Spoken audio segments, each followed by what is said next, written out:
I don't know if you guys saw this, but we are right now 5% off the high peak of housing prices pre-crash.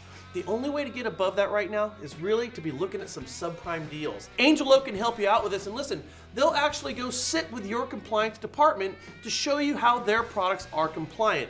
We did a video on this. It's a webinar. You might want to check it out by clicking this banner right over there.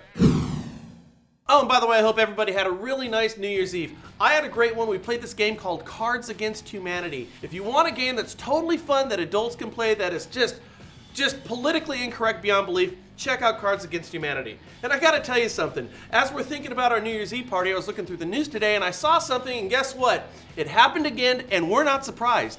Somebody who had their house listed on Airbnb, they rented it out on New Year's Eve nonetheless, and guess what happened? It got trashed. Now imagine that. Oh, and by the way, realtors, even lenders, if your clients ask you about this site and if they should use it to generate income from their properties that they're buying through you, say no. Say absolutely no, or say nothing, but definitely don't say yes. Airbnb is like a blind date, but only worse. In the case of a blind date, at least you're probably set up. Airbnb is like someone calling you out of the blue that you know nothing about and asking if you want to go on a date. And in this case, on New Year's Eve, what could possibly go wrong there? Go in the bathroom. Al, just calm down. Phil, there is a tiger in the bathroom. Yeah, this is exactly what Airbnb does. This is the formula they use that has a company worth 25 billion bucks.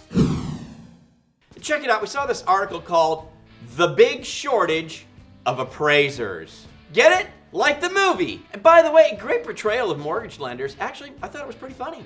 So here's the deal. We're facing a shortage of appraisers. And yes, this is obvious. As obvious as not renting your house out on Airbnb to somebody on New Year's Eve. Yeah, well, get this. Licensing requirements for appraisers. A 4-year degree, passing a state exam, and serving an apprenticeship. This adds up to a 5 to 7 year educational preparation commitment that is similar to that of a lawyer or an accountant, yet appraisers earn 50 to 60 grand a year. And not to mention, apprenticeship means an existing appraiser is training his future competition. Yeah, and at 50,000 bucks a year, I don't know if that's wise. So you add that to lower fees with more work per appraisal and having to work everything through AMCs, and yeah, it's about time for an appraiser shortage. Here's our one point, and you really need to hear this and understand it. Appraisers are the gatekeepers on home values, which makes them the gatekeepers for a vast amount of our national wealth. What is your name? My name is Sir Lancelot of Camelot.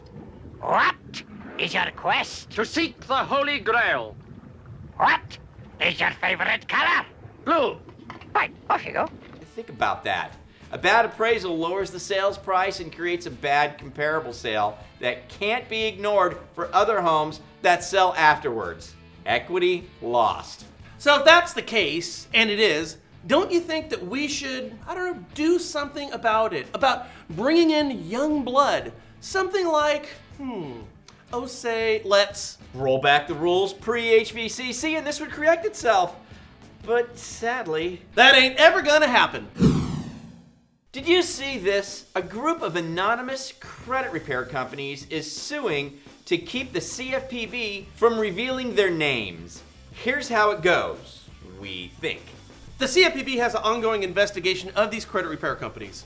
So the credit repair companies and one guy sent a lawyer to an investigative hearing the CFPB was doing. The CFPB said, sorry Charlie, you can't come in. So they sued the CFPB, but they said you can't name us to the public because it's going to damage our brand. Because let's face it, what mortgage company is going to refer bad credit people to a credit repair company being investigated by said CFPB? And the CFPB wants to name them, and should they be able to? What about that whole Freedom of Information Act?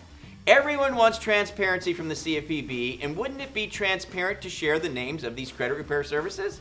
I don't know. Let us know what you think down below, and maybe you'll make it on our show tomorrow. Because in this case, the CFPB does want to share the names. They do want it out there. They are Okay. actually looking for transparency in this case.